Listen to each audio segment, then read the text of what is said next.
Buenos días, Cuernavaca. Buenos días, Morelos. Empieza bien tu día con nosotros.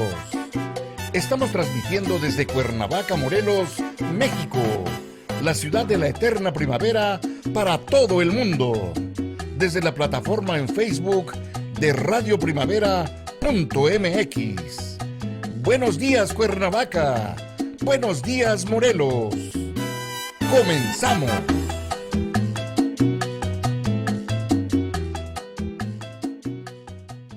¿Qué tal, amigos? Muy buenos días, Cuernavaca. Buenos días, Morelos. Siempre es un gusto saludarles desde Radio Primavera Cuernavaca, a través de Facebook Live, a través de nuestro canal de YouTube, J. Arturo Aguirre, en este ciclo comentando libros de patrimonio cultural de Morelos con el doctor en arquitectura Juan Antonio Siller Camacho, a quien doy la más cordial de las bienvenidas el día de hoy, jueves 16 de julio. Doctor, ¿cómo está? Muy buenos días. Buenas tardes ya. Buenas tardes a todo el equipo, al auditorio y el gusto de estar en este programa que hemos desarrollado en una serie. Y los dos títulos de hoy me gustan mucho. Va a ser un programa muy verde, muy gráfico, con mucho diseño y creo que lo vamos a disfrutar. Claro que sí. El día de hoy, en la primera sesión, corresponde a Morelos, diseño e iconografía, geometrías de la imaginación. Y posteriormente, de las 13 a las 14 horas, geometría de la imaginación, diseño e iconografía de Cuauhnáhuac. A mí me gustan estos títulos, estos conceptos, porque son las geometrías de la imaginación, dos conceptos bueno, la geometría muy real y la imaginación muy subjetiva. Pero ¿cómo hacer que estos dos términos se acoplen para acuñar algo que sea tangible? Eso es algo que a mí me llama la atención, la geometría de la imaginación, doctor. Así es que vamos con usted, que es el experto, para que nos hable acerca de este libro, Morelos, diseño e iconografía. Muchas gracias. Buenas tardes a todos, el auditorio. Hoy con el gusto de comentar dos obras en las que no soy más que coautor de ellas, no fui el coordinador, pero fui invitado y me siento halagado de haber estado en ese equipo de trabajo y en esas publicaciones. El de Morelos, diseño, iconografía, geometría de la imaginación, es una colección muy importante que hizo bajo la serie Arte Popular de México. Lo organizó con Aculta y ahorita justo estaba viendo en la solapa de esta publicación la fecha. Ya tiene 10 años, o sea, fue en 2010 en que se hizo esta publicación por parte eh, del Consejo Nacional para la Cultura y las Artes. La Dirección General de Culturas Populares fue la que encargó este proyecto.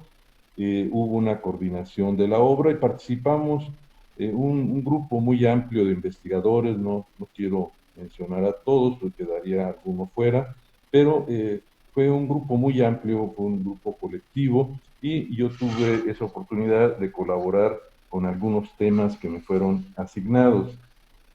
Esta serie se publicó y la pueden ustedes a veces todavía encontrar, no este en particular, este se agotó muy rápido, pero esta serie fue a nivel estatal. Cada estado le encargaron que hiciera una selección de sus mejores diseños, de su iconografía, y fueron unas publicaciones estatales.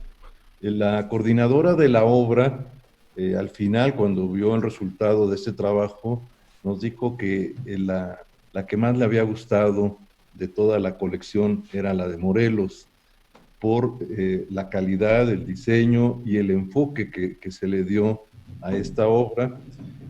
Las otras son muy bonitas, todas las otras colecciones de los estados, pero esta quizás lo que tiene es una continuidad desde diseños en grabados en piedra muy antiguos.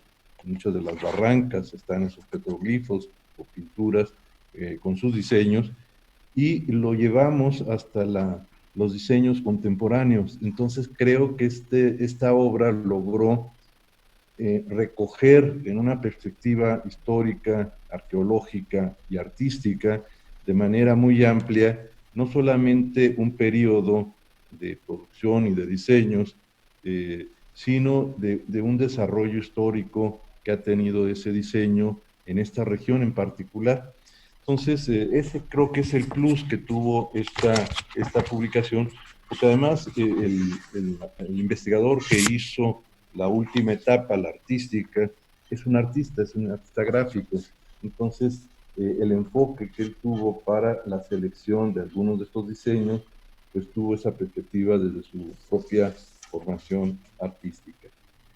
Voy a comentar rápidamente algunos de los motivos. Los más antiguos fueron motivos prehispánicos, y entre ellos los que se han llamado antropomorfos, o sea, de formas humanas rediseñados. Hay registros también de dibujos, grabados, diseños de astros, que ahora tenemos algunos pasando en el ocaso del Sol, algunos que podemos todavía observar a simple vista, algunos cometas, y que fueron observados por los pueblos antiguos. Siempre era la bóveda celeste, siempre fue un gran enigma para todos ellos, y su registro a través de grabados siempre estuvo presente. Otros motivos son llamados fitomorfos, de formas de plantas, de vegetales, que además han sido también siempre presentes en todas las culturas, porque la recolección de plantas, de vegetales, la economía a base de recolección, pues fue el origen de las culturas que posteriormente fueron sedentarias. Los motivos geométricos fue otra clasificación que hicimos, por formas principalmente, más que por temporalidad. Estos motivos geométricos pues aluden a formas combinadas de círculos, cuadrados, rectángulos, y muchas veces esta combinación de todos ellos. Otra sección también de esta publicación son los signos, marcas y señales. Esas son muy importantes. Hay muchas marcas de tipo astronómico para alineamientos de sol, puestas, etcétera. Entonces, todos estos signos, marcas, señales que a veces encontramos un poco dispersas, tuvieron una gran relación en la observación de los astros del cielo y de la cosmogonía de estas primeras culturas en nuestra región. Y los motivos que son llamados zoomorfos son los motivos que tienen que ver con los animales. Y eso es como una enciclopedia, es decir, si pensáramos en hacer una enciclopedia mesoamericana, toda esa fauna existente de aves, de reptiles, de todas las especies que forman parte del mundo animal, y de los nahuales, es decir, muchos de esos animales tienen que ver con el concepto del nahual en los grupos mesoamericanos, y la fecha de nacimiento y cuál es su ascendente o nahual, y que todavía en muchas culturas está presente, así como el del santoral que había en un momento.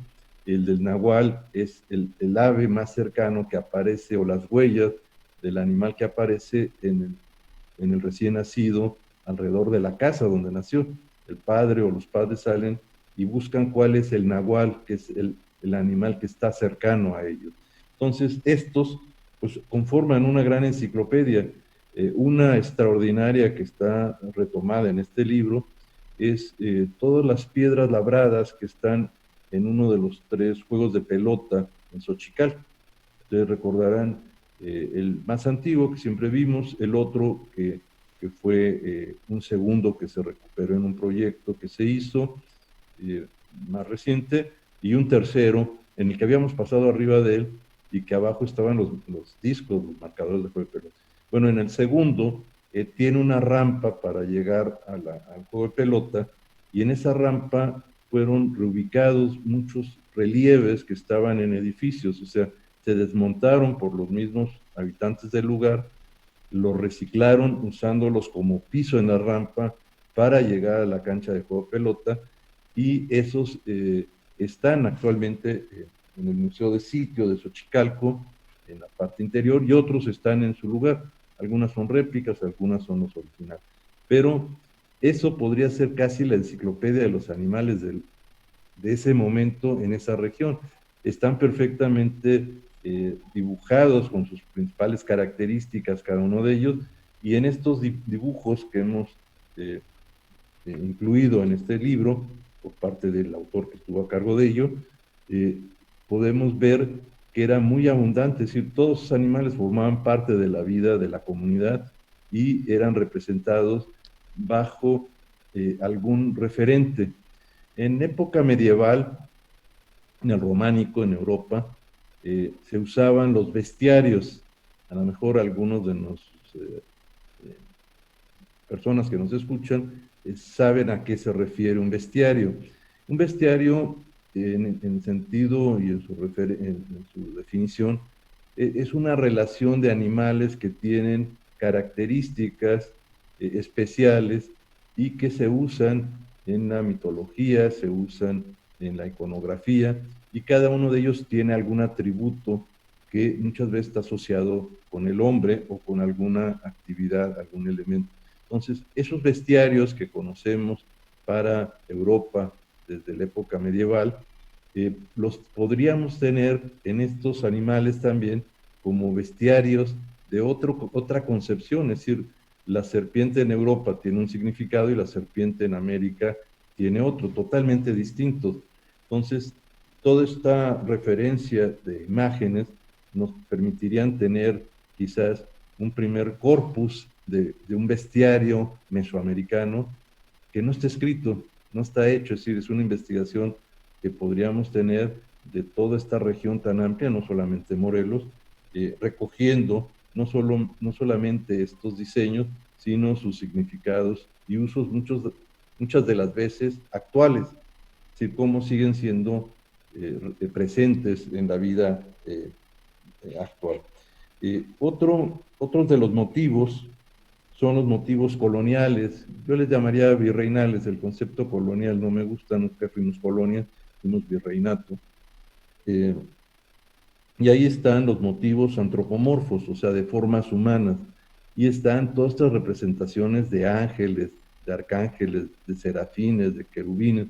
Cada uno tiene una iconografía diferente, atributos diferentes, cada uno que los podemos identificar, quizás nos son más cercanos y los podemos hacer la lectura de mejor forma, de mejor manera.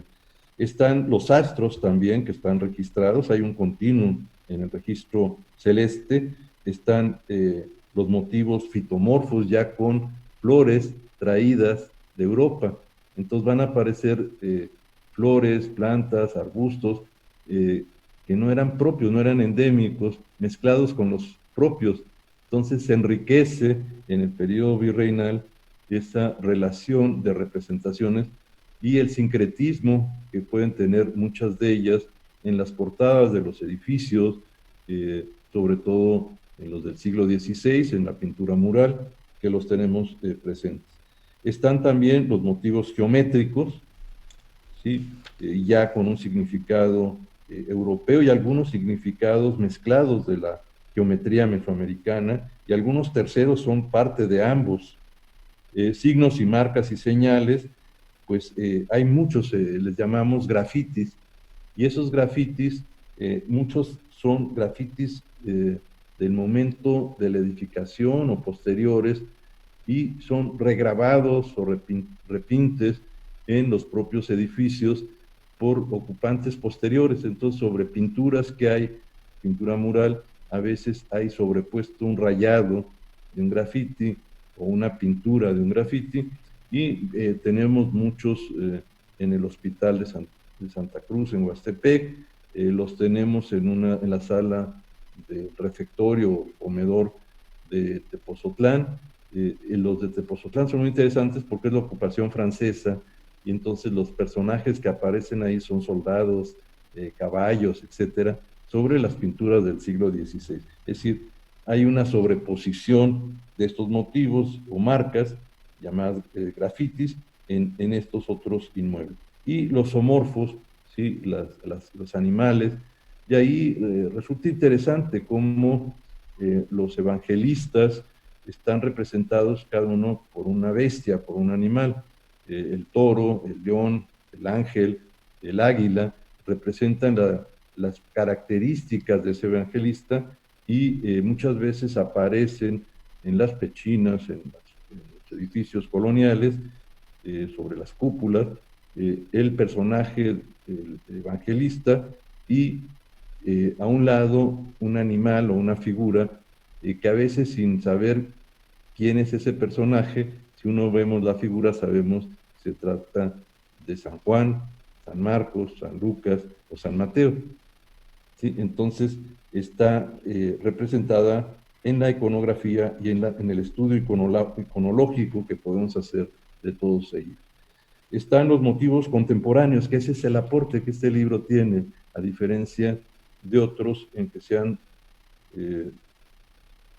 han preferido trabajar más sobre motivos prehispánicos, como el de Chihuahua, otros más en lo colonial, y el nuestro incorporó ese periodo novohispano, el siglo XIX y el siglo XX, a través también de motivos contemporáneos, tanto de astros, fitomorfos, que habíamos ya mencionado que son motivos vegetales, geométricos, zoomorfos o de animales, y una referencia que también tiene este trabajo, no recuerdo si los otros también lo tuvieron, los otros estados, es el glosario.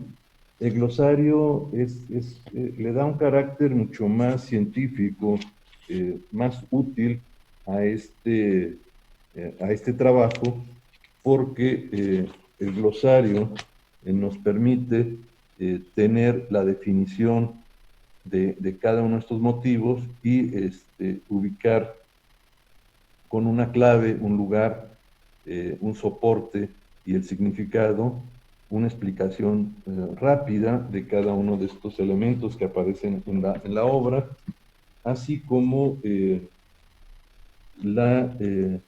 dibujo, ¿sí? Aparece un pequeño dibujo con estos 4 referentes: clave, lugar, soporte y significado, y marca también de dónde lo tomamos, es decir, los que hicimos esta investigación en lo que es el estado de Morelos, tuvimos que identificar en qué sitio habíamos registrado ese motivo, con el objetivo que otro investigador lo pueda consultar o un público general pueda saber que ese motivo existe en un lugar determinado y que está tomado de lo que sería una fuente directa, que es el propio lugar en donde se encuentra.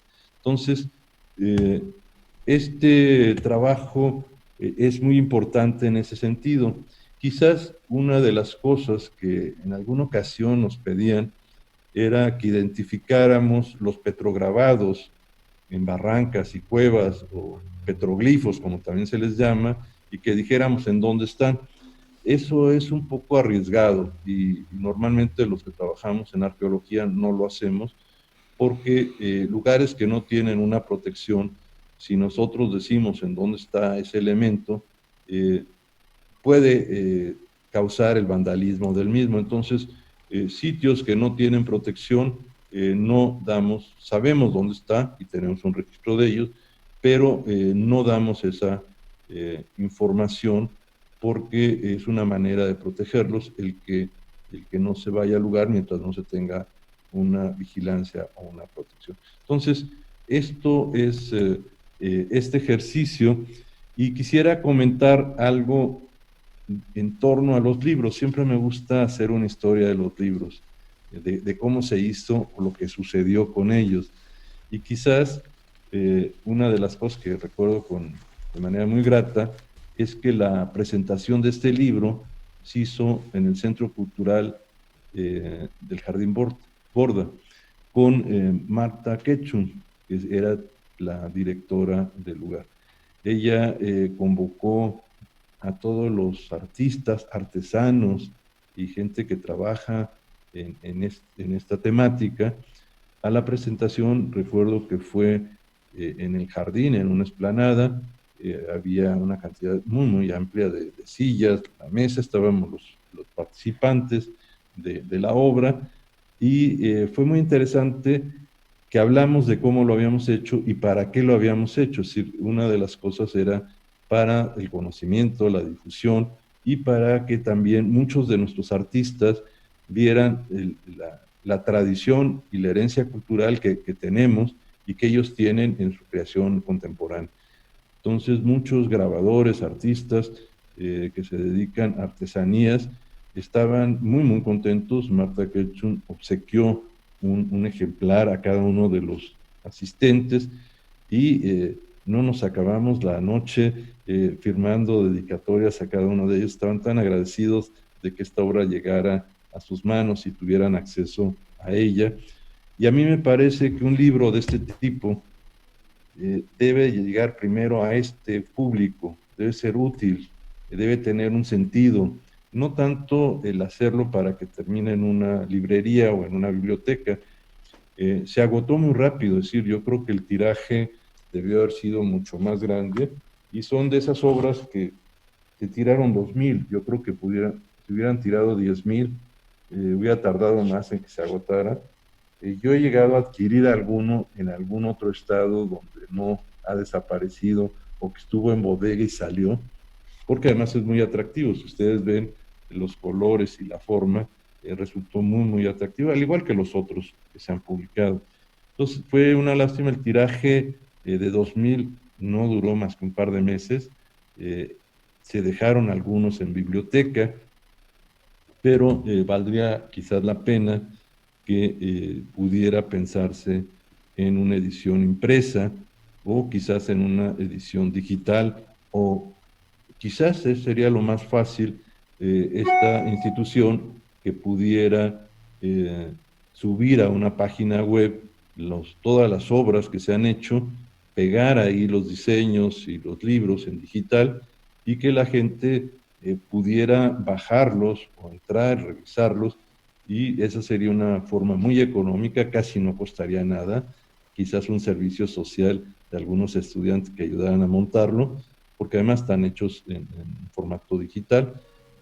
Si no se hace una reimpresión de ellos, pues este sería un primer paso que creo que a veces nos falta en las políticas editoriales, es decir, muchos de nosotros como investigadores lo hacemos de manera gratuita y voluntaria y con interés, pero el gran talón de Aquiles es la distribución, venta, los tirajes, a veces los guardan en bodegas y no salen, o que se agotan y no se vuelven a sacar. Entonces yo creo que estos, que quizás sería difícil estar pensando en presupuestos para una reimpresión o reedición, podrían ser en un formato digital y el acceso podría ser muy, muy directo para todo el mundo, porque han resultado de esos libros que vuelan. Es decir, hay libros que los ve uno en las librerías mes tras mes, cuando uno va no se venden.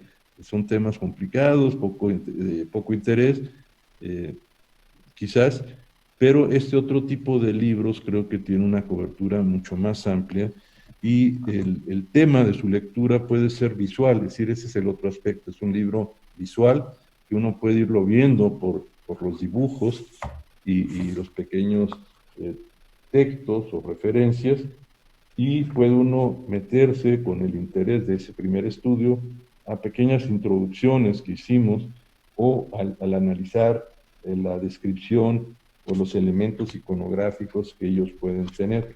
Entonces, es una obra que es muy, muy gráfica, ahí tenemos algunos.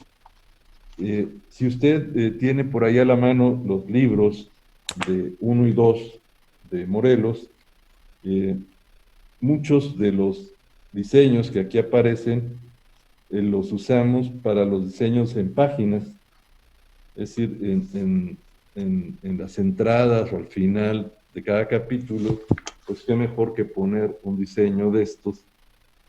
Y creo que fue la primera vez que se usaron para un libro.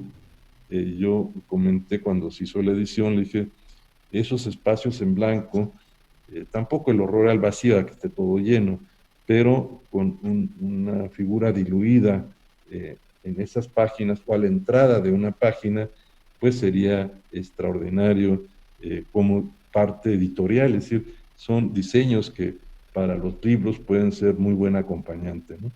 Pues eso sería el comentario general de esta obra, mi participación como coautor en la misma y un poco de la historia de cómo se presentó y de la importancia de este tipo de trabajos que se hicieron a nivel nacional. Creo que ese fue un buen acierto, tener un acervo de todos estos aspectos del diseño a nivel nacional y con esa perspectiva histórica de distintos momentos. Y fue un buen ejercicio que Conaculta hizo y promovió con los investigadores de cada una de las regiones. Entonces creo que habría mucho que comentar conversando entre nosotros y con el público, que seguramente tendrá comentarios muy interesantes. Claro que sí. Queremos agradecer la participación y el saludo de Ana Mireya. Ella nos pregunta, ¿dónde se consiguen los libros que han estado reseñando? Bueno, los dos primeros están en bibliotecas del estado de Morelos, están en las bibliotecas de los institutos y de las facultades de la UNAM, están en la Biblioteca Nacional y su depósito legal, están en algunos municipios aquí en Cuernavaca y están agotados, pero ahí los pueden consultar en el original y casi en todos estos lugares ¿En hemos algunos dejado. municipios de Morelos hay? Algunos los hemos dejado en sus bibliotecas, no recuerdo cuáles, pero en algunos están, sobre todo en los centros de documentación, por ejemplo, el centro de documentación de, de Tepoztlán, que tiene un muy buen acervo, ahí están los ejemplares, su coordinadora nos los pidió desde el principio y nosotros los dimos con mucho gusto. Los siguientes de los que hablamos fueron editados por gobierno del Estado, la administración pasada, el del Borda y el otro por parte de la universidad.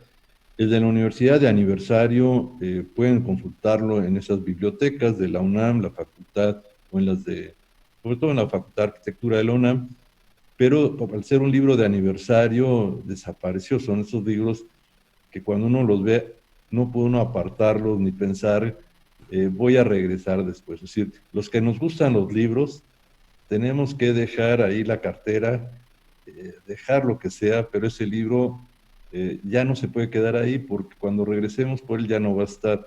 Y son tirajes muchas veces cortos que no volvemos a ver. Estos dos están prácticamente agotados, 2000 ejemplares, casi en un año se acabaron, menos de un año, yo los empecé a ver, cada vez se disminuían. Yo creo que en un par de meses, no llegó al año, ya estaba agotado ese tiraje. Yo estoy seguro que si hubieran tirado 10,000, se hubieran agotado quizás al año o al año y medio. Y es una pena que así terminen trabajos importantes, por eso sí, a lo mejor como parte de la conclusión de este ciclo, se recomendara a las instancias de cultura, a lo mejor con Aculta, quizás es un proyecto más nacional, que enviáramos una invitación a que muchas de estas obras que se han hecho se pudieran poner en una página digital en la que yo puedo prestar los libros para que se copien, lo que sea, y que se puedan consultar. A lo mejor un servicio en la Biblioteca Nacional, ¿no? Yo conozco a la directora del Fondo Reservado, a lo mejor puedo platicar con ella y decirle que si hay algún proyecto de la Universidad Nacional en el que los libros que están en su depósito legal, yo los he dejado ahí, pudieran escanearse y pudieran estar en el acervo de la propia biblioteca para una búsqueda digital. Eso ya lo ha hecho la universidad con todas las tesis. Nuestros tesistas más recientes lo entregan en formato impreso, unos cuantos ejemplares, pero lo tienen que entregar en formato digital. Ya los estudiantes lo buscan en formato digital y a veces ni van a la biblioteca, eso es un poco malo, pero yo creo que podría ser un servicio que podríamos solicitar a que la Biblioteca Nacional de la UNAM pudiera los libros que tienen depósito legal escanearlos, decirles cuáles, y subirlos a la base de datos que ellos ya tienen, que es muy potente, muy poderosa, y quizás en algún programa si ya están y darles las referencias. Y entonces desde su casa por internet entran, buscan el libro, lo consultan, lo bajan, lo descargan y lo pueden tener en casa. Si quieren lo pueden mandar a imprimir si les gusta hojearlo y sentir el papel, pero quizás es una buena propuesta de este ciclo, que a través de este programa de la radio y de la consulta de la gente que nos escucha, muchas de estas obras pudieran hacerse digitales, y no creo que sea muy complicado que la Universidad Nacional, que además tiene esa función, lo pudiera hacer. Ya tiene la obra en depósito, es nada más cuestión de procesarla.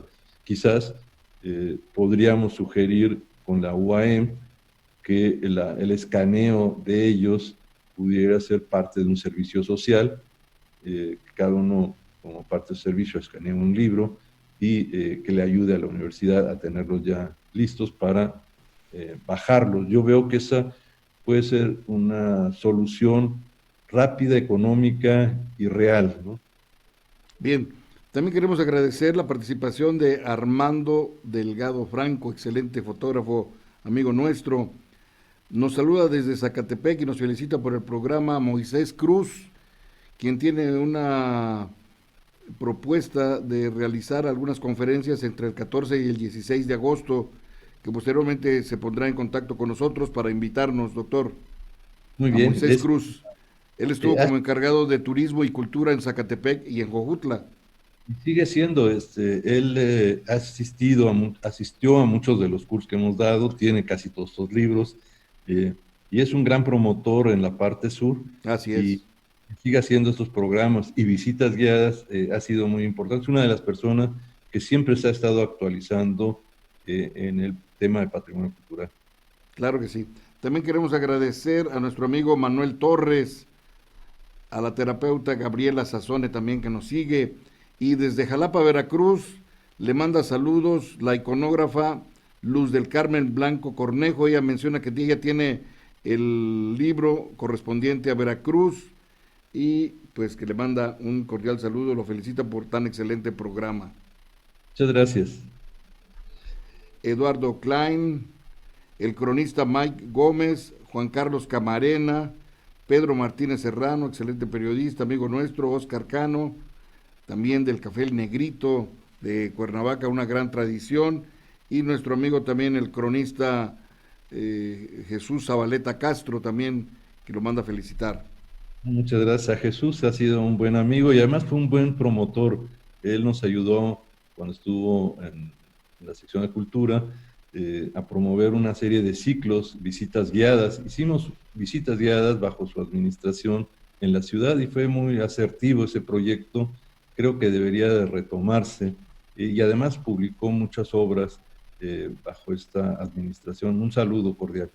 Claro, bueno, pues todos ellos nos están siguiendo, además usted que nos está viendo a través de Zoom o a través de Facebook Live, a través de Radio Primavera Cuernavaca, pues queremos agradecerle esto porque fíjese la iconografía, mencionábamos el nahual, que es una tradición, o le llaman algunos en algunos lugares de México, la tona,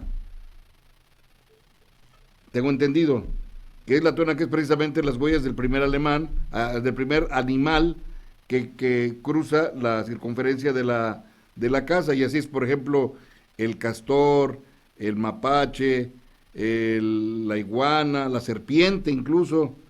Pero después decían que, esto lo leí en la secundaria, doctor, lo recuerdo perfectamente, de la tona. Entonces a un muchacho le pusieron bicicleta, ¿Sí? porque la huella que vieron, que había cruzado, era la de una bicicleta. Y había risa entre todos los compañeros, ¿no?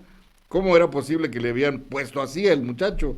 Cuando era, por ejemplo, era Pedro Conejo o Pedro Cuatli, que era serpiente, ¿no? Entonces de repente era Pedro Bicicleta. Sí, Platíquenos un sí, poquito de esto, que suena chusco, pero es sí. real. Es parte de un cuento también, Juan Pérez Jolote. Ah, exacto.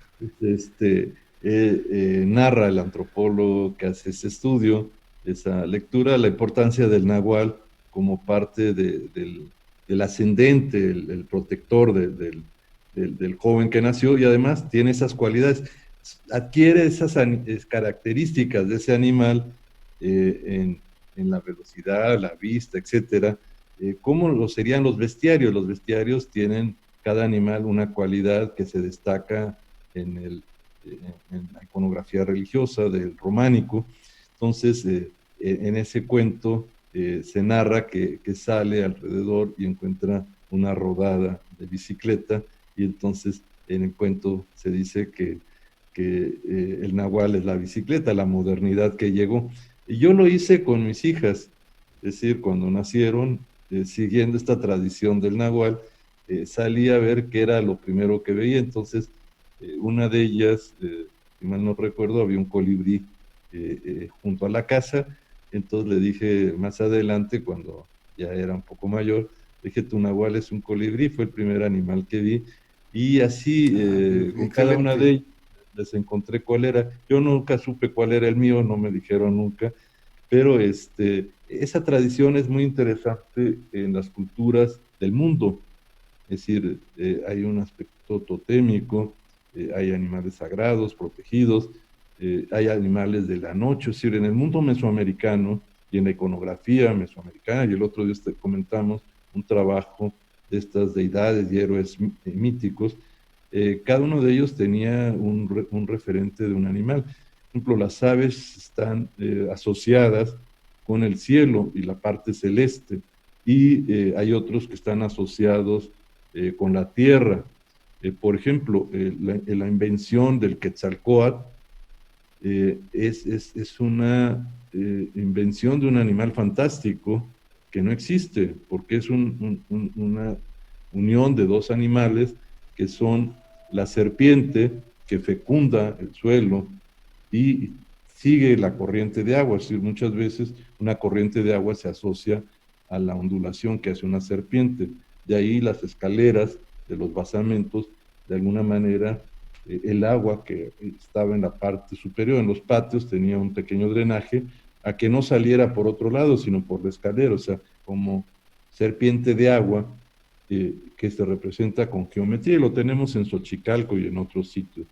Eh, ese Quetzalcóatl tiene plumas, entonces nunca hemos visto una serpiente con plumas, entonces tiene esa cualidad de dientes de saurio, de serpiente y de ave, o sea, tiene los espacios celestes, terrestres y subterráneos. Entonces, es una creación de un animal mítico que tiene que ver con esos referentes del espacio mesoamericano. Y así muchas deidades tienen algunas asociadas al sol. Por ejemplo, el colibrí está asociado al sol, el, el quetzal o la guacamaya es un ave celeste por los colores amarillos, rojos que tiene, recuerda a la idea del sol. Entonces hay un marcador, quizás con más detalle en una próxima visita lo van a ver, un marcador de juego de pelota en el Museo de Sitio de Xochicalco. Fue uno de los que se encontró en uno de esos 3 juegos de pelota, se llevó al Museo de Sitio, y en la rueda del marcador, el anillo o arillo, están 2 aves, una diurna, que es un águila, creo, o una guacamaya, no me acuerdo bien, que tiene que ver con la luz, el sol, y la otra es un animal nocturno, creo que es un búho.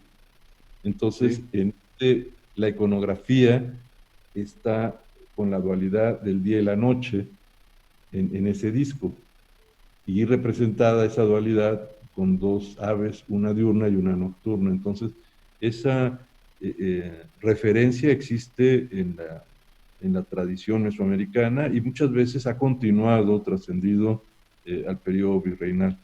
Entonces, serían los bestiarios mesoamericanos que no están hechos. Es decir, es un trabajo pendiente que tenemos que hacer porque además se va a confrontar con la iconografía del siglo XVI, que era otra. Entonces, una representación de una serpiente en un mural de un convento, pues no era muy bienvenida, porque era el diablo y era el mal. El Y pecado. pecado, y muy diferente para los grupos indígenas.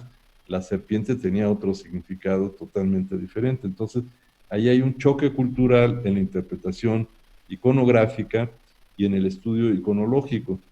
Entonces, muchas veces en los murales, en las portadas, se dejó poner, se hicieron de la vista gorda los religiosos, y dejaron que el pintor, el tlacuilo o el escultor, representara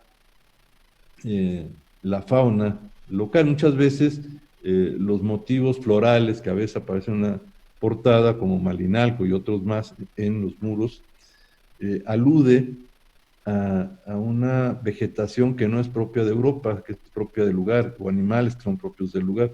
Y eso fue hecho por los participantes, los artistas indígenas que lo hacían. O la participación de ellos en la representación de animales europeos. Por ejemplo, todos recordarán ahorita los leones de Ocuituco, de la fuente del convento, en el interior, en el claustro.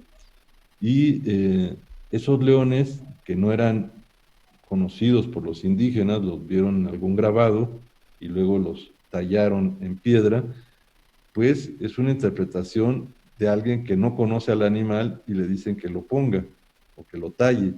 Entonces vemos que parecen entre coyotes, que si eran conocidos, o la melena de león, pues parece un poco como plumaje.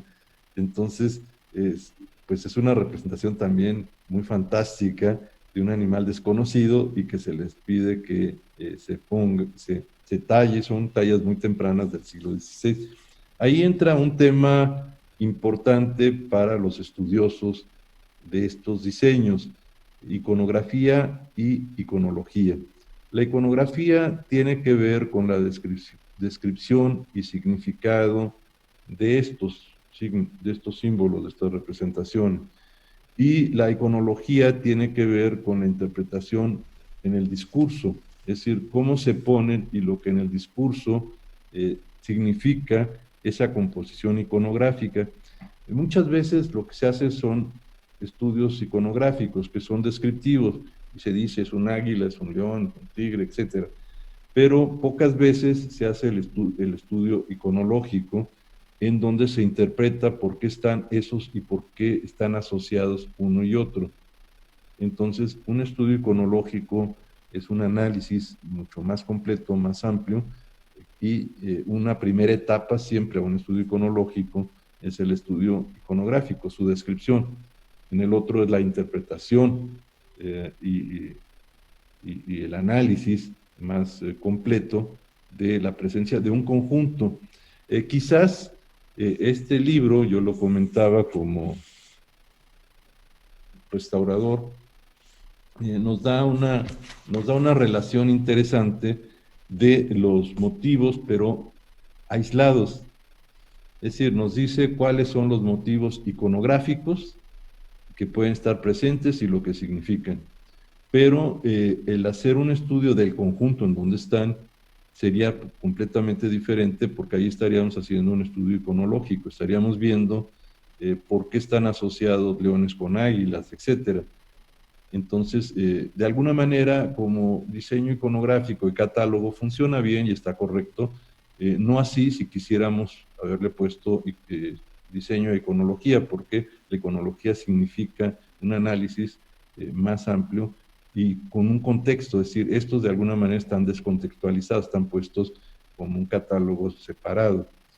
Todos ellos siempre guardan un contexto del emplazamiento, por ejemplo, los relieves de Chalcatzingo o la pintura mural en un convento, en fin, están dentro de un contexto sociocultural, histórico, que tenemos que estudiarlo no por separado, sino en su conjunto, que eso es mucho más difícil porque se necesita tener mayor conocimiento del tema y de la interpretación que se puede llegar a hacer de ello, ¿no? Bien, pues queremos agradecer también que nos estén siguiendo al señor Ernesto Monter de Jojutla, a Carmín Ortiz de Núñez y al poeta y periodista José María Román Díaz, además de nuestro amigo Edelman Enríquez Pons, quien nos está viendo desde Guantánamo, allá en la provincia de Cuba, donde está, yo le digo, mi amigo, mi guajiro guantanamero, porque es un joven que conocí yo precisamente en el diplomado de medios para difundir el patrimonio en La Habana, Cuba, y le decía yo, fíjate que a mí me hace falta ir a este festival de la Guajira Guantanamera, porque yo recuerdo que cuando yo era niño pensaba que Guajira Guantanamera era simplemente un juego de palabras, y cuando supe su significado parecía que yo había descubierto la combinación de la fórmula del agua del H2O, porque Guajira es una joven campesina guantanamera de la provincia de Guantánamo. Entonces supe que no es un juego de palabras, sino que Guajira Guantanamera es una joven campesina de Guantánamo. Así es que un saludo para todos ellos. Un gusto que nos escuchan en Cuba, tenemos muy buenos amigos allá y estamos esperando hacer en un futuro programas con ellos y si desde ahora nos empiezan a seguir, a escuchar, pues un programa, además de Fortificaciones del Caribe, que yo le tengo muchas ganas con ellos, yo haría después una serie ya con muchos de estos especialistas o gente interesada en la región del Caribe y de Cuba, un estudio de los santiagueros. Sí, cómo Y no. ellos tienen a Santiago, entonces ver el manejo de Santiago en Cuba y el manejo de Santiago en México y en el resto de América, pues es un tema que podía tener que ver también con Pero es que yo le iconografía. voy a decir algo, doctor. Cuando estábamos con mis amigos de Cuautla, se lo voy a decir, me dicen, bienvenido a la capital histórica de Morelos. Ah, yo les agradezco siempre que me reciban amablemente mis amigos. Pero cuando llego yo a Santiago de Cuba me dicen, bienvenido a la capital cultural de Cuba. Cosa que no les gusta a mis amigos habaneros, por supuesto.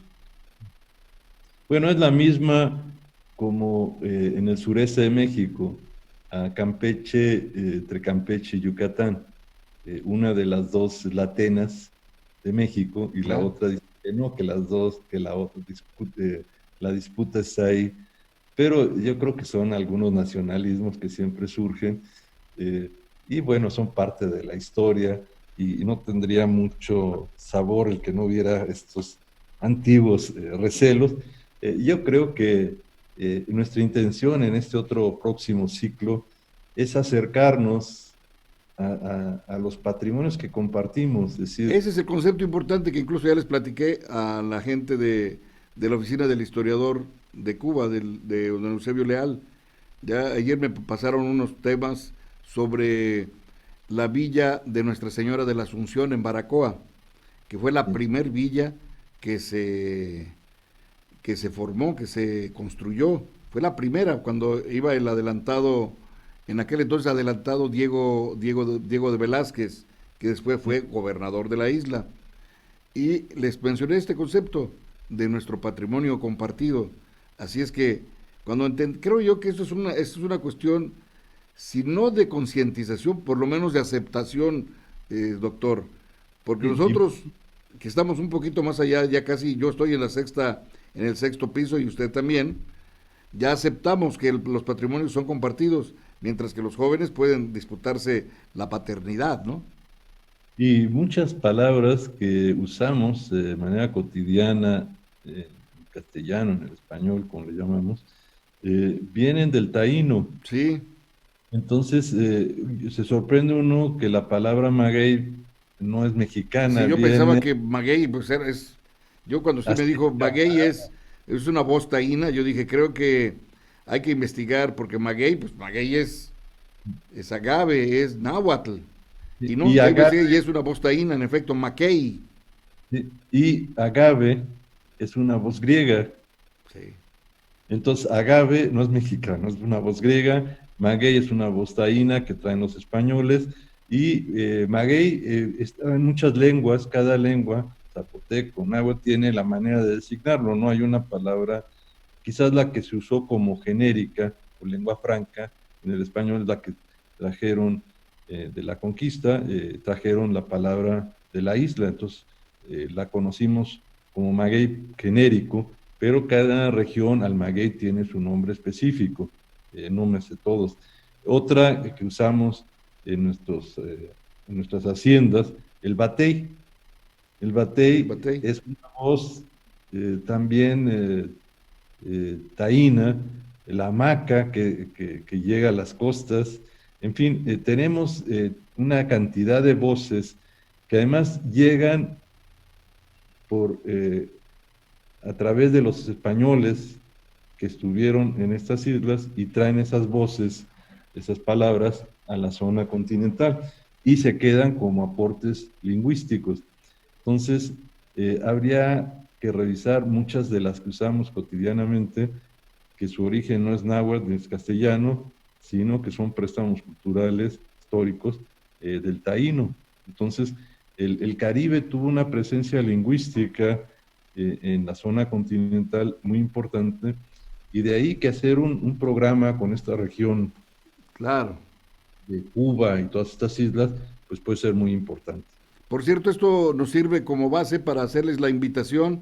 El próximo martes 21 de julio, de las 12 a las 13 horas, vamos a hablar acerca del itinerario cultural del Galeón de Manila, Arte y Cultura México-Filipinas, y luego de 1 a 2 de la tarde, el itinerario cultural del Galeón de Manila, préstamos culturales entre México y Filipinas, porque usted se va a asombrar de lo que aparentemente pensamos que es muy nuestro, que es muy tradicional mexicano, nos vamos a dar cuenta que es filipino, para que también allá se dan cuenta de lo que piensan ellos que es muy filipino, en realidad es mexicano. Y esos son estos préstamos culturales, que es el intercambio que se daba, porque hay que recordar que las dos capitanías generales que tenía la Nueva España en el siglo XVI eran Manila, Filipinas, y La Habana, Cuba. Así es que es una cuestión de historia que todavía está hasta nuestros días. Pero vamos a hacer una breve pausa para que ustedes se puedan refrescar. Vamos a poner una cancioncita, algunos spots que tenemos aquí, y regresamos en 5 minutos, doctor, ¿le parece bien? Me parece muy bien, un descanso, un recreo para todos. Perfecto, para tomar agua. Sí. Gracias. Gracias. Vamos a una breve pausa y regresamos con más, mucho más, en Buenos Días Cuernavaca, Buenos Días Morelos.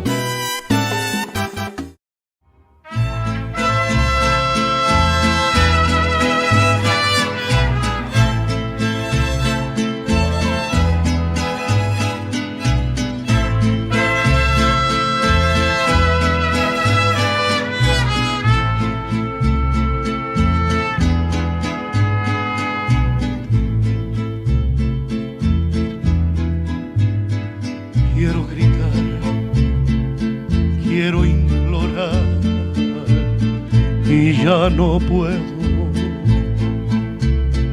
tanto sufrir, tanto llorar por ti. Siento latir tu corazón cerca del mío. Oigo tu voz y tú no estás. Dime por qué. Y al escuchar tu dulce voz, renace mi alma. Vuelvo a creer que existe amor. Y tú, quiero seguir soñando en ti, porque te quiero. Quiero creer que nunca más ya tú te irás. Pero al mirar la realidad, mi alma llora. Tú ya no estás y nunca más yo te veré. Vuelvo a sentir la soledad dentro de mi alma.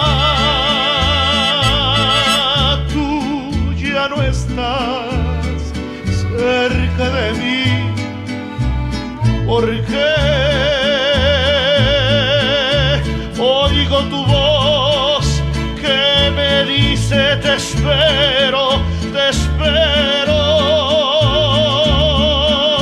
Quiero morir para unirme a ti. No puedo más soportar esta pena tan honda al escuchar en mi soledad tu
por ti.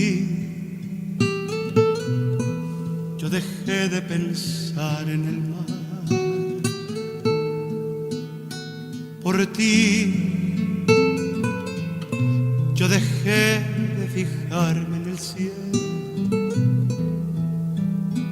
Por ti me ha dado por llorar como el mar. Me he puesto a sollozar como el cielo. Me ha dado por llorar. Por ti la ternura se niega conmigo. Por ti la amargura me sigue y la sigue. Por ti me estoy volviendo loco de celos. Se vuelven contra mí mis anhelos. Se vuelven contra mí. Por ti la vida se me ha vuelto un infierno. Por ti estoy muerto de amor tan enfermo. Por ti se han vuelto llaga el sol y el dolor. Se han vuelto mal la flor y el amor. Se ha vuelto mal la flor. Por ti el mar es la locura del cielo. Por ti el llanto es una llaga de celos. Por ti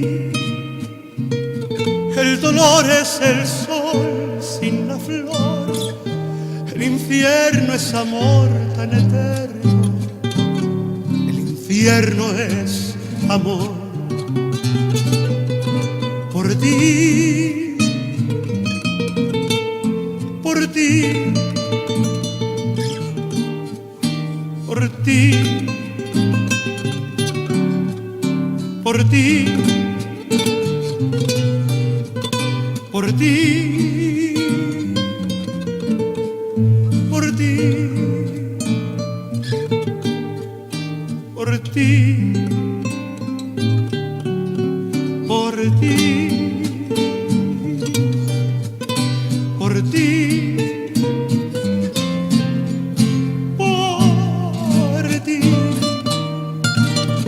por ti.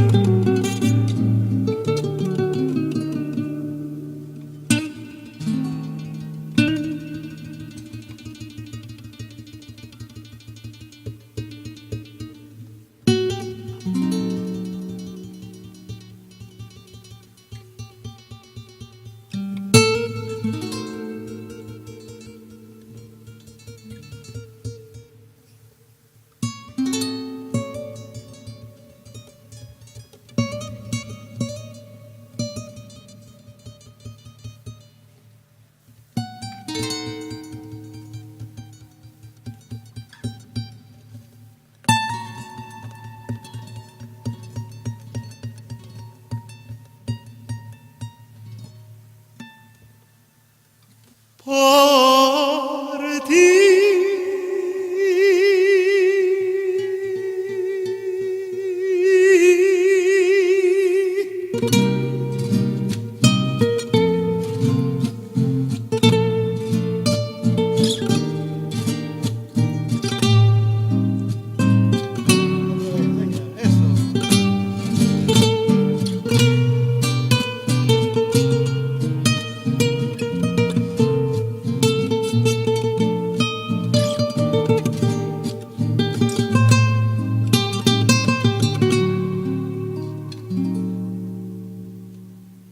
Por ti.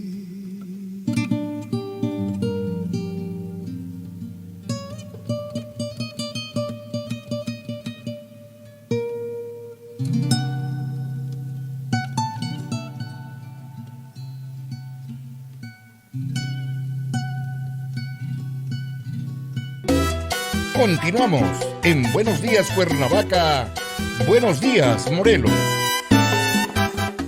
Bien amigos, continuamos en su programa Buenos Días Cuernavaca, Buenos Días Morelos. Escuchamos esta interpretación de un joven talento musical de México, Rodrigo de la Cadena, a quien muy pronto tendremos en algunos programas musicales que ya les informaremos.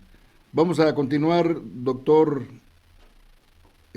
¿Ya estamos al aire? Bien, ya estamos al aire, doctor.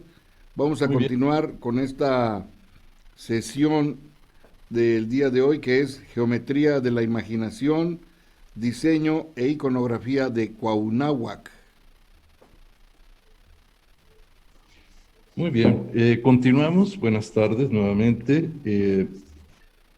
Este segundo libro que escogimos para este ciclo de Comentando Libros de Patrimonio Cultural del Estado de Morelos hace énfasis en dos obras que pienso han sido complementarias en un lapso de tiempo. La anterior que mencionamos y tuvimos oportunidad de conversar en torno a ella, publicada en 2010, y esta segunda que se ve ahí en el fondo, la portada del libro, Geometrías de la Imaginación, en 2016. Este segundo libro fue un esfuerzo de una coordinación general de varios investigadores que participamos, de una selección fotográfica muy importante de un fotógrafo profesional del Estado de Morelos, Alberto Ríos Salay, y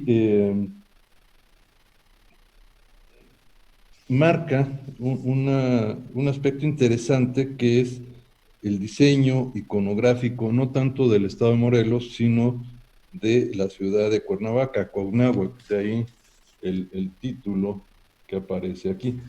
Este esfuerzo mejoró y especificó un poquito más el libro anterior, que había sido más genérico en un corte diacrónico a través del tiempo, desde los primeros petroglifos grabados en cuevas, en barrancas, hasta los artísticos en una calle de feria, el papel de China pegado en las festividades y sus diseños, y fue mucho más específico para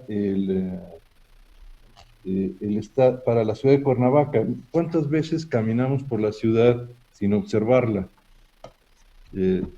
Quizás nosotros, los que nos dedicamos a la arquitectura, observamos la traza, la arquitectura, los colores, las texturas, los volúmenes, y los que se dedican al arte, las figuras, la geometría, los de la literatura, pues hacen una historia de una calle por la que caminan, es decir, cada uno hace sus historias de la ciudad en sus recorridos cotidianos, pero muchas veces dejamos de percibir, yo pienso, que la monotonía y a veces el abstraernos de los espacios y simplemente hacer las trayectorias de un sitio a otro nos hacen caminar como a ciegas, diríamos.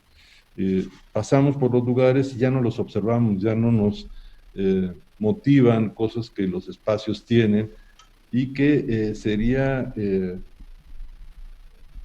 importante encontrar que en cada recorrido que hacemos, en cada día, las cosas no son iguales, quizás los edificios están ahí, los elementos están ahí, pero las situaciones, la luz, el movimiento, la gente asociada a ellos va cambiando. Es decir, muchas veces hay otras dimensiones, yo siempre he dicho eso, de las tres que conocemos, largo, ancho y alto. Hay una cuarta dimensión que es el movimiento, es decir, cuando vemos las cosas en movimiento, le imprimimos, como en el cine, una dimensión diferente a la de una observación de un cuadro estático o de una escultura. Es decir, cuando incorporamos el elemento movimiento, se crea otra dimensión en el objeto. Y yo diría una más, la quinta dimensión, que podrían tener muchos de los lugares, los espacios, es el tiempo. Es decir, la hora, el lugar, la luz, no solamente tiene que ver con el movimiento, sino con la percepción en distintos momentos históricos o del día. Entonces, eso lo conocían perfectamente los grupos mesoamericanos. Los que han visitado la ciudad de Monte Albán habrán encontrado que es un alarde, como decía mi maestro Paul Jandrop, de asimétrica armonía. Es decir, los edificios no tienen totalmente una simetría, son asimétricos, pero el conjunto de una simetría puede crear una armonía, como lo es el jazz, como son otras expresiones musicales. La percepción que los grupos mesoamericanos tenían era de observar los elementos construidos o el paisaje, pero en movimiento. El paisaje lo observaban moviéndose en él, pero además lo observaban en distintos movimientos de los astros, es decir, la esfera celeste se incorporaba al paisaje que podía ser estático, que tampoco no lo es decir, el viento contribuye, el sol contribuye, y esa dinámica de 5 dimensiones que están presentes en la naturaleza son llevadas en una abstracción a la creación de los centros mesoamericanos, que llamamos ciudades o centros ceremoniales, que eran realmente ciudades, no eran centros ceremoniales. Es como si quisiéramos considerar a la catedral como que la Ciudad de México fue hecha para ceremonias por la catedral, es decir, las ciudades tienen muchas funciones, hay mercados, hay habitación, etcétera. Entonces, estas dimensiones que a veces ya no percibimos están en nuestra ciudad, en nuestro lugar y en nuestro hábitat. Entonces, este ejercicio de esta publicación fue poner en valor muchos elementos que están presentes en los lugares cotidianos en los que nos movemos y transitamos. La ciudad de Cuernavaca, Cuauhnáhuac, es una de ellas, y entonces lo que se hizo fue este grupo que trabajamos de investigadores, a cada uno nos asignaron algún tema. La limitante era que no podían ser más de 100 referencias por la dimensión de la obra, podíamos haber hecho 1000 o más, o varias obras de 100, pero fue una limitante de este ensayo. Y los temas, además de una pequeña introducción que cada uno de los investigadores hicimos, están al principio, es un texto breve, ¿no? La intención era que el libro fuera mucho más visual que un tema escrito, y los contenidos de esta obra, que los comento muy rápidamente, son algunas consideraciones sobre la iconografía, y entonces tenemos consideraciones generales, lo que es un bestiario, lo que es la iconografía. Yo escribí sobre la iconografía como la expresión de la arquitectura y cómo esta ha ido cambiando en una cosmovisión mesoamericana a la virreinal, con ese contacto europeo y desarrollo cultural, la que se tuvo en un grupo ya del siglo XIX y XX, y cómo esta va teniendo una actividad muy dinámica. Hay otros trabajos sobre la voluntad del hierro, Cuernavaca espectral, el Palacio Cortés desde lo imaginario, es decir, cada uno hizo algún pequeño ensayo muy, muy breve, y esta obra recoge estas consideraciones sobre la iconografía, lo que cada uno de nosotros opina al respecto de la iconografía de Cuernavaca, cuál es, los bestiarios fantásticos de la ciudad de Cuernavaca, que es la construcción de esos bestiarios, y luego los motivos finalmente iconográficos y un glosario nuevamente. Esta obra aportó algo que en el otro era un poco difícil porque la cobertura del libro anterior que comentamos era estatal, pero esta nos permitió tener un pequeño mapa de la zona central entre las dos barrancas, el Calvario y el sur, hacia Parque Revolución, y marcar ahí en donde algunos de estos diseños seleccionados para la obra estaban presentes en esa parte del centro de la ciudad. Los motivos son muy diversos, hay unos extraordinarios, estos ángeles que están en los estucos de la catedral, los relieves de puertas, ventanas, la placa de piedra que se trajo por los indígenas y por la talla que se hace en Xochimilco, había muy buenos talladores ahí, y esta Virgen de la Asunción, muy indígena en su expresión, con una mezcla de ángeles alados sosteniéndola, 8 de ellos, unas trompetas con la inscripción del anagrama de la Virgen y de Cristo, y el Padre Eterno coronándola, y que se encuentra sobrepuesta en la clave baja del sotocoro. Detalles de las inscripciones, de algunos relieves, de la talla de indígena en el momento de contacto para lo que fue el atrio y la capilla abierta, motivos fitomorfos, antropomorfos, zoomorfos, como los hemos ya explicado, heráldicos, los peces, y luego la colección también de geometría en azulejos que encontramos en fachadas, pisos, cornisas, en fin. La herrería es otra relación muy importante que frente a cada ventana y al diseño de su carpintería, pues hay herrajes extraordinarios y algunos que son un poco más recientes, de tallas caladas en piedra sobre la calle de Nezahualcóyotl, de leones, toros, de animales, o de relieves de carácter un poco nacionalista, mexicano, motivos prehispánicos de águilas, loros. Hay uno muy interesante que pocas veces se había observado, y yo lo agregué, que fue la planta del maíz, donde se ve la raíz, el tallo, las mazorcas y el ápice de la misma, y que está hecha en mosaicos de colores en un edificio moderno. Y los escudos, los capiteles, con el glifo calendárico de su edificación en la manera indígena, se encuentran en la talla de las columnas del Palacio de Cortés, algunos glifos y topónimos también de la ciudad de Cuauhnáhuac, algunos relieves hechos por Diego Rivera, algunas cabezas de leones, seguramente de Vicente Mendiola, en fuentes y trabajos que hizo en las remodelaciones o intervenciones de la ciudad, y de algunos dibujos hechos en ladrillo en los accesos a las iglesias modernos de Calvario y de otros sitios por escultores más contemporáneos, algunos motivos florales fantásticos, viñetas también de racimos de uvas, etcétera, que decoran muchos de los portones de la ciudad.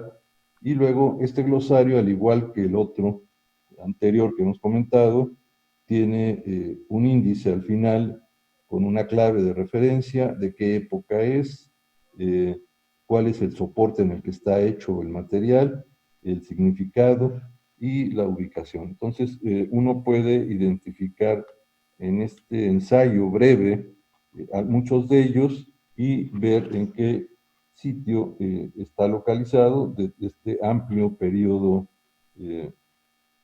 principalmente virreinal y contemporáneo. El tiraje fue muy limitado. Yo creo que ese es el gran problema de las publicaciones impresas, que quedan en un buen ensayo, en un tiraje muy corto, y ese tiraje, el tiraje de esta obra fue de 1000 ejemplares, es decir, prácticamente cuando se presentó desapareció el libro, pero este podría haber sido un segundo ejercicio para llevar a cada uno de los municipios. Yo creo que esto podría hacerse en los municipios del estado y cada uno podría tener una iconografía propia, destacada.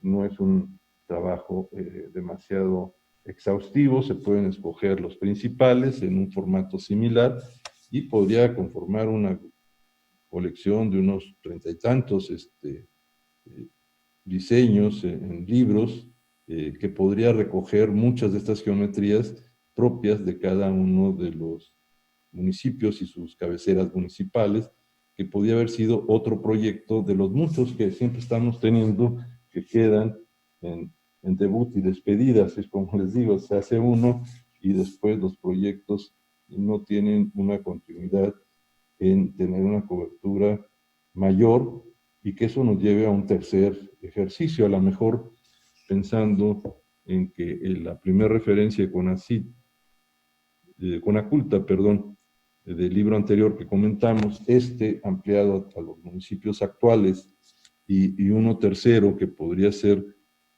un intento de análisis de cada uno de estos conjuntos, pero ya en contexto de un análisis iconológico, pues nos llevaría a que toda la población tuviera acceso al hacer la lectura cotidiana de su ciudad.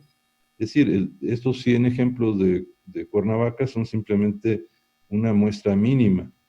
Si pudiéramos observar y inventariar más de ellos, pues tendríamos un número mucho mayor, casi podríamos ser un número de rajes, un número de canteras, un número de mosaicos. El ejercicio finalmente, creo que, o el fin, era valorar la ciudad como tal y como es actualmente, es decir, cómo la ciudad contemporánea tiene valores plásticos, de geometría y de iconografía.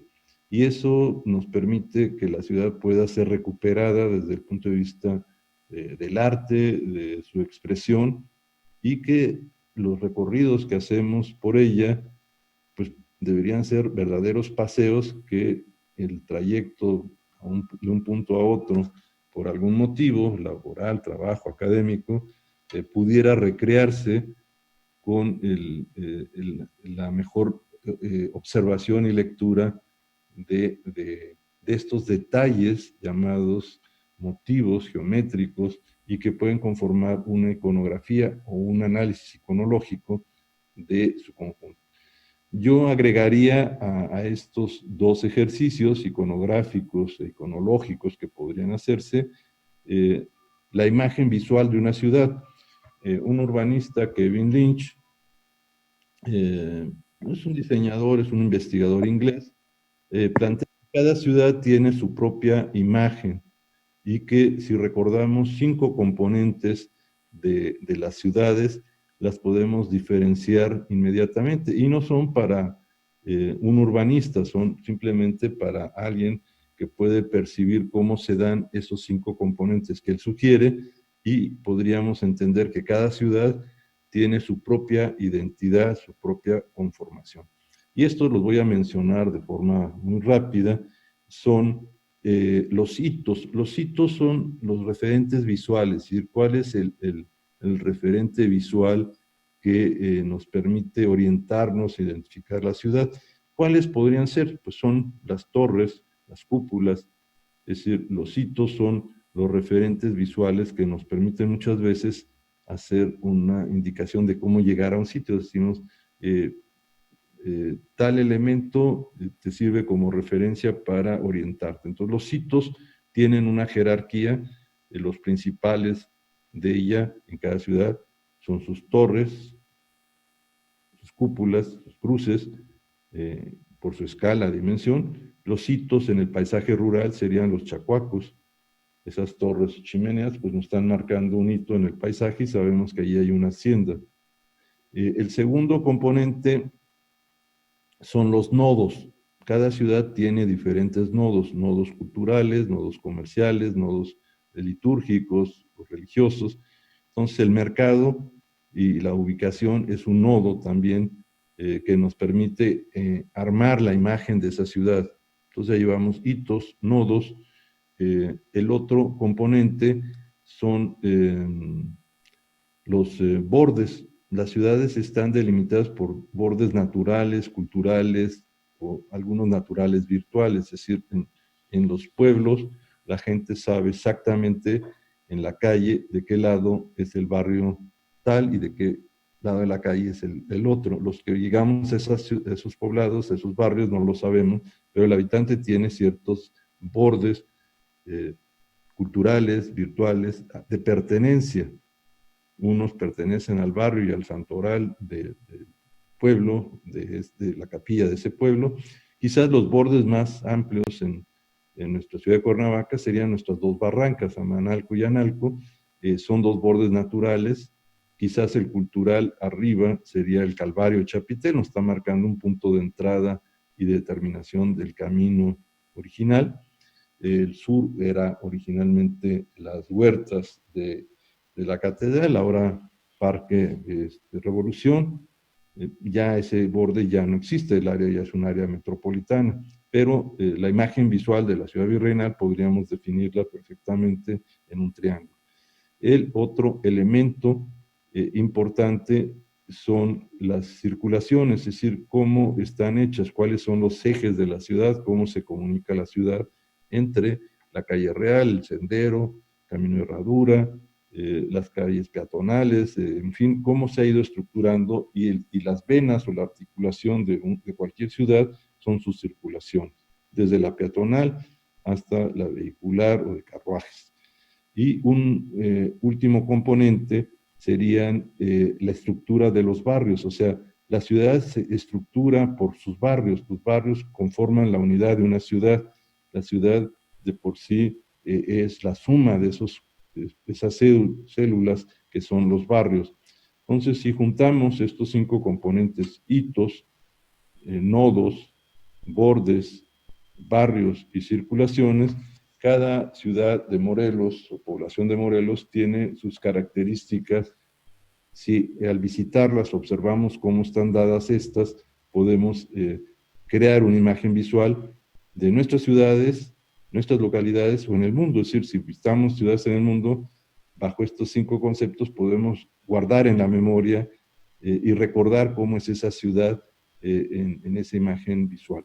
Entonces, la iconografía está inserta en esa imagen interna de la que estamos comentando en estos 2 libros. Y hasta aquí dejaría el comentario de esta obra, la cual se presentó en varios lugares en Morelos. Yo tuve oportunidad de presentarla en la Ciudad de México. Y bueno, ha sido la historia de esta segunda publicación, que han sido ensayos interesantes que podrían retomarse, no está cerrado el proyecto, y manejarlo como parte de un valor que debería de rescatarse de la ciudad actual, es decir, no solamente lo antiguo, sino lo contemporáneo. Bien, sería todo mis comentarios. Prefiero escuchar algunas observaciones que me pudieran hacer por parte de la entrevista o por parte del público que quiera agregar algún aspecto. Sí, le comentaba, ¿podríamos recapitular esos 5 conceptos?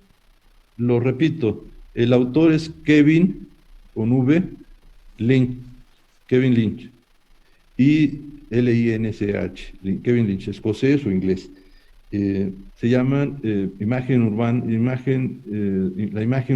una ciudad o la imagen de una ciudad, y esos 5 componentes que él sugiere como investigador y como urbanista son observar en las ciudades en las que vivimos o que visitamos los hitos, cuáles son los hitos, y los define como lo comenté hace un momento.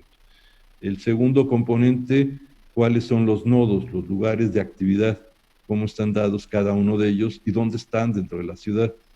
El tercero son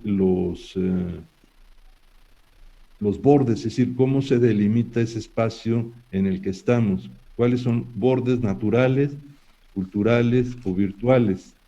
¿Sí? Eso, el saber dónde termina o empieza otra sección, que en Cuernavaca es muy fácil, la barranca nos marca que de la barranca para un lado hay otros barrios, otros pueblos, y hacia adentro hay otra. Entonces los dos bordes naturales son muy definidos. Quizás un borde al norte no lo sea natural, sino sea cultural, y es el Calvario, Chapitel, del siglo XVI, donde iniciaba el camino, o donde termina el camino, era un borde, era un límite, y donde terminaba la huerta del convento, al sur, que es Parque Revolución, era otro. Ahora se han movido esos, la escala es metropolitana. Me faltaría el de los barrios, ¿sí? ¿Cuáles son? ¿Cómo está constituido? Y hace poco comentábamos la famosa idea del centro histórico. El centro histórico es una imaginación, es algo falso, es una estructura falsa, además, un falso histórico. Yo creo que la ciudad la constituyen los barrios.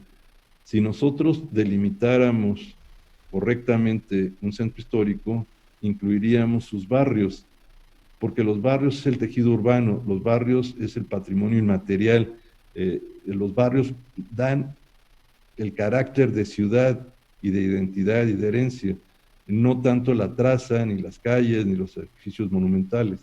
Entonces, un buen concepto de centros históricos sería un centro principal, original, y sus subcentros que forman parte de sus plazas, sus capillas de barrio, su plaza de barrio, y esa estructura es la que conforma un asentamiento o una relación de asentamiento. Creo que están los 5, quizás circulaciones es el otro componente. Cómo se integra una ciudad, es decir, aquí era muy claro que solamente había una circulación norte-sur, que era sobre la Loma Alta, las transversales tenían que cruzar por ciertos puentes, y la sur continuaba, la norte-sur continuaba por esa loma hasta el puerto de Acapulco, y no terminaba ahí, llegaba a Manila por barco. Entonces, ese camino era un camino de mar, con un tornaviaje, un camino de puerto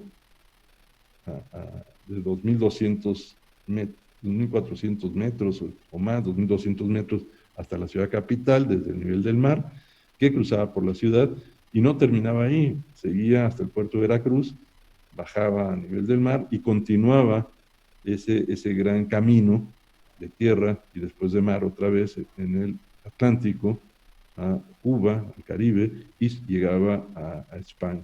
Entonces, si vemos en nivel macro ese tramo que nos cruzaba en la parte central, es solamente un componente de un camino mayor de 3 continentes. Es decir, estamos insertos en ese camino real que cruza la ciudad, el camino nacional, la parte norte, de un camino que ni nos imaginamos en Asia y en Europa. Hay una inserción mucho mayor que la que podemos percibir. Entonces, esa es la escala a la que tendríamos que estudiar la cultura y el patrimonio. Sí, indudablemente, no solamente con lo que es cercano, porque yo quiero preguntarle algo, doctor, que seguramente nuestros amigos que nos siguen a través de Facebook Live en Radio Primavera Cuernavaca, usted habla de que no existen los centros históricos, pero pudiéramos decir que los centros históricos tienen que ver con los sitios fundacionales de un lugar. Sí, siempre hay la reiteración, yo los he hecho, ya no los hago porque me parece que es un trabajo inútil, falso. Es decir, si pudiéramos saber para qué sirve, o sea, ¿de qué nos sirve inventar la falacia de un centro histórico? Y lo digo porque yo los he hecho, o sea, a lo mejor si yo no los hubiera hecho, diría, nada más los critico, ¿no? Yo los he hecho porque nos han pedido un poco por delimitar un aspecto, pero cuando uno va conociendo que lo que hemos delimitado con el tiempo no es un centro histórico. Pongo el caso de Morelia. En Morelia incluyeron en su famoso centro histórico el acueducto, y solamente pusieron el acueducto donde había arcos. Yo di clases en la maestría de restauración ahí, y entonces les preguntaba y me decían, no, el acueducto es parte del centro histórico. Sí, pero el acueducto tiene una bomba de agua donde terminan los arcos y de ahí llega el agua. No, es que bueno, vamos a hacer como ejercicio académico de dónde inicia ese acueducto. Y entonces los llevé a hacer un trabajo de arqueología, de prospección. Vimos que había un área de captación de agua, había unos manantiales, había unas piletas. De ahí se llevaba por un apantle o canal de agua por tierra, después iba subiendo en un muro y posteriormente llegaba a los arcos de la ciudad y a las fuentes y se distribuía. Entonces les dije, ¿hasta dónde marca el perímetro del centro histórico, el acueducto, de esa infraestructura tan importante? Es decir, si no hubiera agua, la ciudad no se mantiene. O sea, esa infraestructura es parte vital de la ciudad. No, pues donde empiezan los arcos, entonces parecería que la escenografía del arco está marcando algo falso. Entonces, los arcos era una cuarta parte, un 20% quizás. ¿Dónde está Y la fuente de las Tarascas? por ahí, pero el otro 80% que debería haber sido incluido como parte patrimonial de lo que se llama, entre comillas, centro histórico, estaba afuera y estaba desprotegido. Entonces, y además, los centros históricos siempre han caído en el monumentalismo, es decir, se hacen a partir de donde hay monumentos relevantes. Y entonces la arquitectura no monumental, que es importante, es decir, no todo es monumental, hay arquitectura de contexto, que lo monumental no sería monumental sin la arquitectura de contexto, se deja afuera, y de repente, como si hiciéramos el centro histórico de una persona, le cortamos la cabeza, aparece un brazo, el otro no, un pie, el otro parte de la extensión del pie, y entonces me parece que son centros históricos mochos, por decirles de una expresión. Incompletos. Yo les diría sarcásticos. Mi hija me dice muchas esas palabras, tú eres un investigador. Le digo, a veces lo uso por sarcasmo. Yo creo que es, así como ahora hemos ponderado la idea de que no debe haber falsos históricos, cosas no auténticas, el hacer un perímetro fundacional, un pedazo, pintarlo de colorines, sin un estudio, porque además son al gusto de la marca de pintura que ponen, además son marcas vinílicas. Entonces, sin hacer un estudio de la paleta de colores, todos los pintan iguales o los igualan. Por ejemplo, esos proyectos de pueblos mágicos o los que hicieron en el Estado de México, todos los pintaban igual. Entonces, hacen una especie de marca comercial de todos. Entonces, es un grave error que no tengan identidad cada uno de los lugares. No existe realmente un centro histórico ajeno a los barrios y pueblos tradicionales. Cuernavaca lo tiene, o sea, cuando hicimos el estudio de Cuernavaca, si ven mis publicaciones y el decreto que se hizo municipal, que va a ser uno de los libros que vamos a tratar, habla de que lo que debe ser considerado, entre comillas, centro histórico, que le pusimos así para que nos entendieran, es el centro fundacional del siglo XVI, XVII y XVIII, que son el 10% en 300 años, y el otro 90%, que es la masa completa, son los pueblos, que ahora están conurbados, y son los barrios. Ese era el componente que nosotros sugeríamos para el manejo de la ciudad, no solamente el centro histórico, pero les gusta más que el centro comercial sea equivalente al centro histórico y vender ese falso histórico.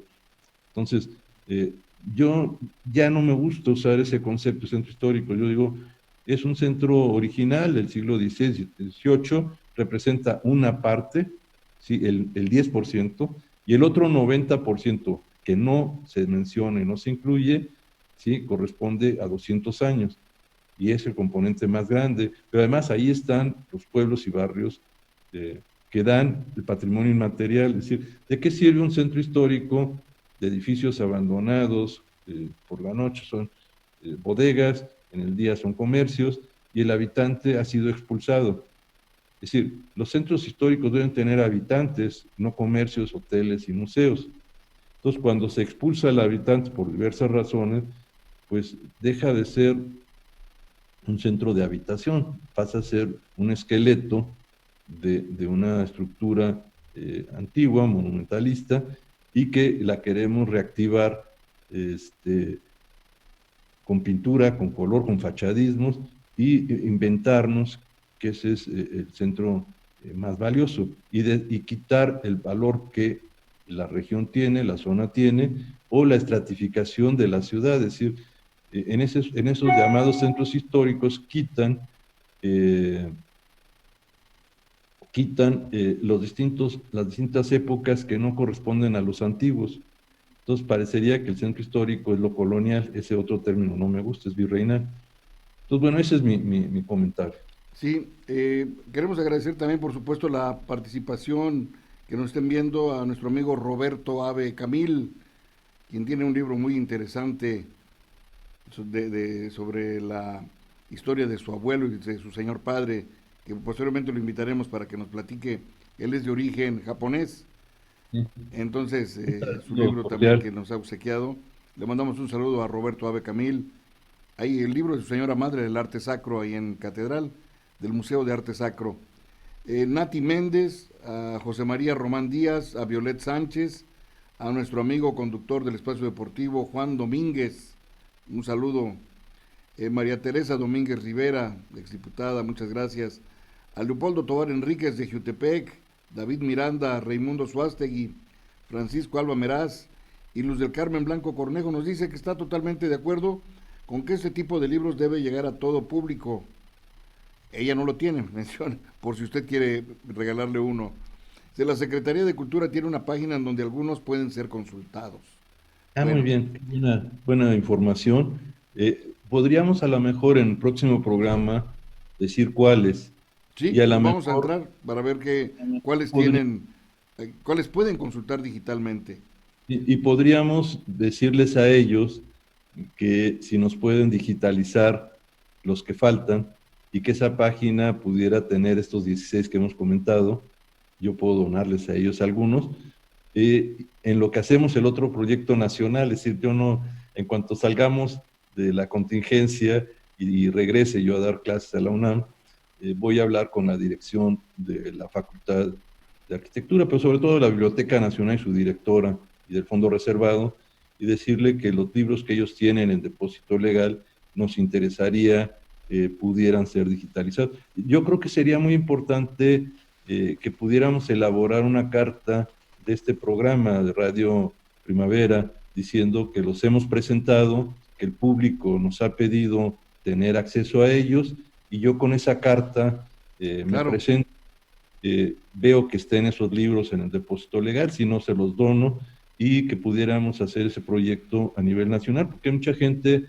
que nos está escuchando desde otras partes fuera de México o el país. Entonces, tanto en la Secretaría de Turismo y Cultura podría ser el primer sitio donde se podría consultar, decirle la liga, como la Biblioteca Nacional, que tiene una cobertura muy, muy importante, que en ambos sitios pudiéramos subir este acervo. Yo creo que es un acervo muy importante. Estos 16 libros me parece que nos permitirían por lo menos estar al tanto de lo que ya tenemos y lo que nos falta por hacer. Claro que sí. Queremos agradecer también que nos siga al licenciado Miguel Ángel Alarcón, de allá de Yautepec, que precisamente el día de hoy está festejando su cumpleaños viéndonos. Es que le mandamos un gran saludo. Él también es un apasionado del patrimonio. De hecho, tienen una página allá en Yautepec con Gustavo Garibay. Somos vecinos, yo soy vecino de Yautepec. Exactamente, eso fue lo que él me dijo. La transmisión. Bueno, celebra tu cumpleaños de una manera diferente, dándole a tu intelecto algo más. Le puedo decir a él que estamos haciendo esta transmisión desde Yautepec. Ah, magnífico. Y yo desde Cuernavaca, desde las Lomas de Cortés. Doctor, esto que hemos hablado tiene que ver con un término hablábamos acerca precisamente de esto de los habitantes de un centro histórico o de un centro fundacional que a veces son desplazados, y ocurre un fenómeno que se le ha denominado gentrificación, que es cuando las clases medias se empobrecen y son desplazadas por personas de estatus económico superior, mientras la demanda inmobiliaria se internacionaliza. Y esto ya no es un fenómeno local, sino que se implica con flujos globales, con un papel destacado de los fondos de inversión y es cada vez menos un proceso espontáneo. La gentrificación no se ciña a los centros urbanos, sino que también afecta a ciertas periferias accesibles con transporte público y con valores arquitectónicos patrimoniales. Sí, es cierto, el gran problema de estos asentamientos históricos es la expulsión del habitante de la ciudad a la periferia o fuera de la periferia, y entonces el tejido social, el tejido intangible, inmaterial, que es el habitante y su lugar, su espacio, su ciudad, eh, su interrelación, se pierde y entonces se vuelven ciudades peligrosas. Lo podemos ver simplemente, Cuernavaca en el día está muy activa, Cuautla también, eh, eh, parecería que es un centro de habitación muy importante, y ya por la tarde y en la noche no se ve a nadie, es decir, son locales que son comerciales, son bodegas, son espacios no usados para habitación, y entonces ese lugar muy activo en el día se vuelve peligroso porque no hay habitante en el sitio, y además a nivel urbano se vuelve muy costoso porque una infraestructura que podía ser usada 24 horas, ¿sí? Luz, agua, drenaje, etcétera, es decir, si se prorratea a que se use más tiempo, el costo de inversión se justifica. Cuando se usa solamente una parte, hay un desperdicio de esa infraestructura en la que solo se usa 8 horas al día o 12 horas cuando mucho, y otras la mitad es una inversión que está muerta, no tiene uso. Yo creo, y lo hemos planteado para la ciudad de Cuernavaca, que sería motivo de otro programa, de algún libro, que la ciudad podría regresar a lo que también fue. La ciudad tenía locales comerciales y de venta en plantas bajas y habitaciones interiores o talleres en el mismo lugar. Entonces, la población no se desplazaba, vivía en el lugar y estaba estratificada la ciudad. La Ciudad de México fue así. La Ciudad de México tenía una planta exterior comercial, la planta baja que era húmeda y fría, eran los talleres y los tapancos que había arriba, que se llama de taza y plato, plato y taza, y era donde estaban a nivel de una estructura medieval los gremios, es decir, los gremios de plateros, talabarteros, se agrupaban por calles, todavía las calles tienen estos nombres antiguos, ahí estaban esos artesanos viviendo en la parte baja de la ciudad, en la primera planta y en un entrepiso. Y arriba de ellos estaba la planta real, o sea, los palacios rentaban la parte exterior y de la primera planta, que era muy fría e inútil, un poco no apta para habitación, y arriba de esos locales comerciales y talleres estaba la habitación del palacio. Entonces, si nos ponemos a ver, estaba estratificada la ciudad con sus habitantes por actividades y por grupos sociales, es decir, los trabajadores, artesanos, comercio. La plusvalía siempre ha sido presente, la parte baja exterior tiene un valor comercial muy fuerte, entonces se rentaba, los conventos rentaban la parte exterior, había un muro que impedía que se entrara al núcleo del convento, obtenían rentas por esas rentas de espacios para comercios y talleres, entonces no había desplazamiento de habitación, taller y comercio, sino todo estaba en el mismo lugar y se habitaba de manera vertical en esa estratificación.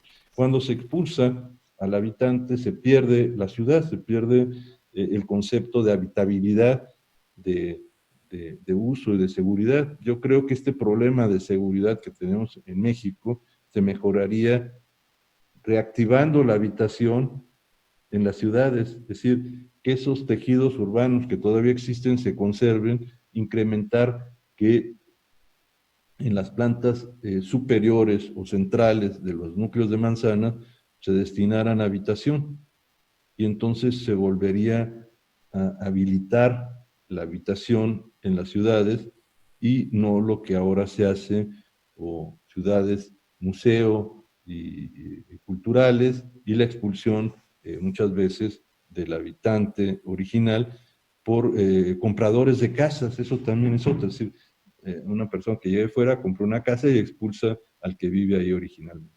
Entonces, debería haber esa nueva política, y al menos la que existe actual en los barrios, no desmantelarla. Es decir, los últimos tejidos sociales son los que existen todavía en los barrios del municipio de Cuernavaca. Entonces, esos, si nos fijamos, siguen teniendo una vida muy, muy importante. Tienen comunidad, se conocen, hay mayordomías, se hacen fiestas y tradiciones. El urbano se molesta porque le cierran la calle para una fiesta, dicen que ya se quiten esas fiestas, pero cuando se quite eso van a matar la tradición de ese lugar, y ellos estaban antes. Es decir, la inconformidad Tlaltenango de esa feria ha decaído a una feria comercial poco controlada, pero las fiestas y tradiciones que se montan a Capancingo se cierra, porque además la fiesta de San Miguel y el Pericón, que tiene que ver con nosotros, ahí se realiza. Entonces, esta cruz de Yautli, que todos ponemos, yo la pongo en mi casa también, porque más vale poner algo, y por lo menos psicológicamente, si uno, digo, el que quiere entrar, Por lo menos que no entren las energías negativas. que no ande, que el chamuco o el diablo anda suelto, entonces San Miguel lo ajusticia. Exacto. Entonces, por lo menos psicológicamente funciona. Son tradiciones muy, muy importantes, la tenemos año con año en Acapancingo, San Diego, etcétera, con la fiesta de San Miguel, y así cada barrio con su patrono tiene la fiesta patronal.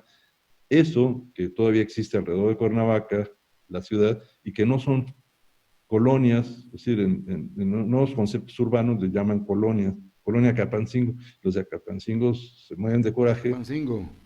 porque son pueblo, Sí. son barrios, es decir, no son colonia de la ciudad de Cuernavaca. Entonces, esa identidad que ellos defienden es la que creo que debería de entenderse desde una perspectiva antropológica por los encargados de desarrollo urbano en mejores prácticas para la ciudad.